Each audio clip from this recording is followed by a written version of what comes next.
സംസ്ഥാന സർക്കാരിനെതിരായി നിലപാട് കടുപ്പിച്ച് കത്തോലിക്ക സഭ. വിദ്യാഭ്യാസ മേഖലയിൽ സമുദായത്തോട് സംസ്ഥാന സർക്കാർ കാണിക്കുന്നത് നീതിരഹിതമായ വിവേചനമെന്ന് തൃശൂർ അതിരൂപത ആർച്ച് ബിഷപ്പ് മാർ ആൻഡ്രൂസ് താഴത്ത്. പിന്നോട്ട് തള്ളൽ തുടർന്നാൽ മറ്റൊരു വിമോചന സമരത്തിനും തെരഞ്ഞെടുപ്പിൽ നിലപാട് പറയാനും മടിക്കില്ലെന്നും മുന്നറിയിപ്പ്. സമുദായ ജാഗ്രതാ സദസ്സുമായി ബന്ധപ്പെട്ട് ബിഷപ്പ് ഹൌസിൽ നടന്ന വാർത്താ സമ്മേളനത്തിൽ സംസാരിക്കുകയായിരുന്നു അദ്ദേഹം. Justice JB Koshy commission report സമർപ്പിച്ച് 2.5 വർഷം പിന്നിട്ടിട്ടും ഇത് പ്രസിദ്ധീകരിക്കാൻ പോലും സർക്കാർ തയ്യാറായിട്ടില്ല. വളരെയേറെ ആലോചനകൾക്കും പഠനത്തിന് JB കോശി കമ്മീഷനെ വെച്ചു. ഇപ്പോൾ 28 മാസങ്ങൾ കമ്മീഷൻ റിപ്പോർട്ട് സമർപ്പിച്ചിട്ടുണ്ട്. ഇതുവരെ അത് പബ്ലിഷ് ചെയ്തിട്ടില്ല. മന്ത്രിമാർ പഠിച്ചുകൊണ്ടിരിക്കുകയാണെന്ന് പറയുന്നത്. 28 മാസം കഴിഞ്ഞിട്ടും ഇതുവരെ പഠനമൊന്നും ആയിട്ടില്ല. എന്നാൽ വേറെ പല കമ്മീഷനുകൾ ഇതുപോലെ ഉണ്ടായിരുന്നു. സമുദായങ്ങളെ കുറിച്ച് മറ്റുള്ളവരെ കുറിച്ച് പഠിക്കാൻ ആ സമുദായങ്ങളെ കുറിച്ചുള്ള പഠനങ്ങളൊക്കെ പെട്ടെന്ന് നടപ്പിലാക്കി. അധ്യാപകരുടെ നിയമന അംഗീകാരം ഉൾപ്പെടെയുള്ള കാര്യങ്ങളിൽ സമുദായം നേരിടുന്നത് വലിയ വിവേചനമാണ്. ഇക്കാര്യത്തിൽ NSSന് അനുകൂലമായ നടപടിയെടുത്തതുപോലെ സമുദായത്തിന് വേണ്ടിയും സർക്കാർ തീരുമാനം കൈക്കൊള്ളണം. അല്ലാത്ത പക്ഷം സമരത്തിനും മടിക്കില്ല. സർക്കാർ സമൂഹത്തിന്റെ നന്മയ്ക്ക് വേണ്ടി നിൽക്കുന്നവർ അത് ചെയ്യാനാണ്. വിദ്യാഭ്യാസ മന്ത്രിയാണ് ഇതിന് നേതൃത്വം എടുക്കേണ്ടത്. ആ മന്ത്രി അത് എടുത്തിട്ടില്ലെങ്കിൽ അത് അനീതിയും വിവേചനവുമാണ് എന്ന് മാത്രമേ പറയാനുള്ളൂ. വേണ്ടി വന്നാൽ ഇറങ്ങേണ്ടി വന്നേ ഇറങ്ങും. ഞങ്ങളെ അതിലേക്ക് തള്ളിവിടരുത് എന്നുള്ളൊരു അഭ്യർത്ഥന പറഞ്ഞുകൊണ്ടൊരു തെറ്റുമില്ല.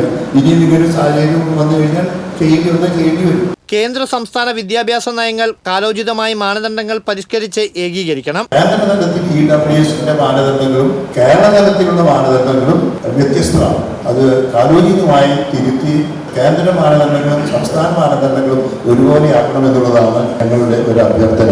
മതപരിവർത്തന നിരോധന നിയമത്തിന്റെ മറവിൽ രാജ്യത്തിന്റെ വിവിധയിടങ്ങളിൽ ക്രൈസ്തവ പുരോഹിതരും സന്യസ്തരും ആക്രമിക്കപ്പെടുന്നു.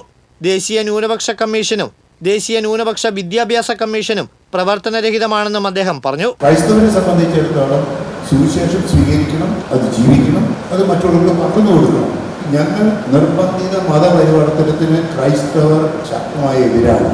ഈ ന്യൂനപക്ഷ കമ്മീഷനും വകുപ്പൊക്കെ എന്തിനാ പ്രവർത്തിക്കുന്നതെന്ന് തന്നെ ഞങ്ങൾക്കിപ്പോൾ സംശയമുണ്ടായിരുന്നു.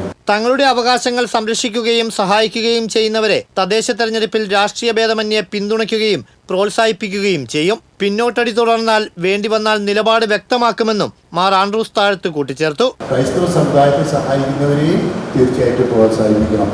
അതുകൊണ്ട് കക്ഷി രാഷ്ട്രീയം ഞങ്ങൾക്ക് ഉണ്ടായിട്ടില്ല. ഇനിയും പറയാൻ തരത്തിലേ ഉള്ളൂ. ഇനിയും സമുദായം പിന്നോക്കം തള്ളപ്പെടുകയാണെങ്കിൽ ചിലപ്പോൾ വേണ്ടി വന്ന നിലപാടുകൾ പറയേണ്ടി വരും. 2026 സമുദായ ശാക്തീകരണ വർഷമായി സീറോ മലബാർ സഭ പ്രഖ്യാപിച്ചിരിക്കുകയാണ്. ഇതിന്റെ ഭാഗമായി ഞായറാഴ്ച അതിരൂപതാ തലത്തിൽ തൃശൂരിൽ വെച്ച് സമുദായ ജാഗ്രതാ സദസ്സ് സംഘടിപ്പിക്കും. സെന്റ് തോമസ് കോളേജിൽ നടക്കുന്ന സദസ്സിൽ അതിരൂപതയിലെ 220 ഇടവകകളിൽ നിന്നുമുള്ള വിശ്വാസ പ്രതിനിധികൾ പങ്കെടുക്കുമെന്ന് രൂപതാ ഭാരവാഹികൾ അറിയിച്ചു. അതിരൂപതാ വികാരി general monsignor Jason Koonamplackal, pastoral councillor secretary Joshi Vadakkan, ഏകോപന സമിതി സെക്രട്ടറി ഷിൻഡോ മാത്യു, കത്തോലിക്ക കോൺഗ്രസ് അതിരൂപതാ president doctor Joby Thomas Kakkassery, Kerala Catholic Federation treasurer advocate Biju Kundukulam, അതിരൂപതാ PRO ജോർജ് ചിറമൽ എന്നിവരും പങ്കെടുത്തു. TCV തൃശൂർ.